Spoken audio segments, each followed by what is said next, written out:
Bonfire Night is a festival celebrated in England on November the 5th each year.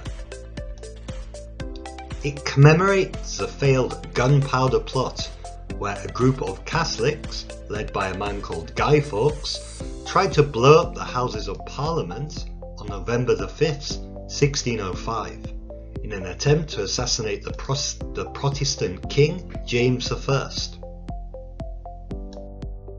When I was growing up, there was also the tradition of a penny for the guy, where children would make Guy Fawkes dolls from old clothes stuffed with newspaper to be rather gruesomely burned atop the bonfire, and go around the neighbourhood from house to house collecting money for fireworks.